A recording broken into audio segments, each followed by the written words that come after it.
What is going on YouTube? Welcome to another video in my tutorial series for Java, and today we're going to be talking about static methods. And what is a static method? Well, this right here is an example of a static method. Now what a static method is basically a way for us as programmers to access something in a class like main, like dog, without instantiating it first. So if we take a look at this, if we create a method here, why don't we go ahead and create a method called bark, right? Public void bark. Now this method,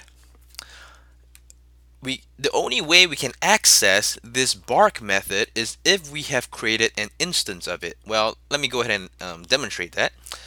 Tom dot bark. Now this is available to us. However, if I tried the following, dog dot bark, there is no such thing, bark. Okay?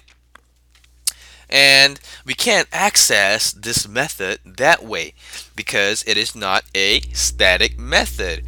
Okay? And the way we create a static method, like is with the following, with the static keyword right here. So if you head on back over to our um, bark method, we put the static keyword right there. Now this becomes a static method. Now what that means is the following. It is now accessible through our dog class right here. So using the class, we can directly access this static method. And most of the times, this is going to be used when you see fit. When you feel like a method does not have to depend on an instantiation of an object, you would use a static method. Okay? Um, yeah, it's kind of you would have to make that call for yourself. And for instance, if I went back to dog class, right? If bark would essentially bark up, bark or print the um print the following right here. If we called on the bark method, if it prints out its name, right? It wouldn't make sense to make it a well, first of all, we can't access. Okay, well, so let's change this to number of dogs.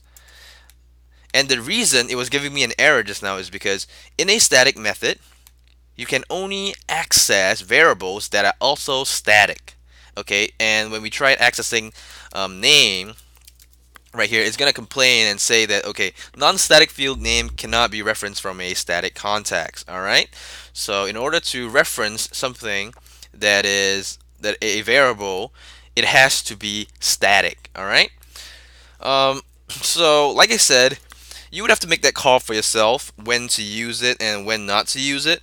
But in most cases, you would use it when it makes sense to use it. Alright, but essentially that is what a static method is for. The only reason it exists, the reason it exists is so that you can do things like this.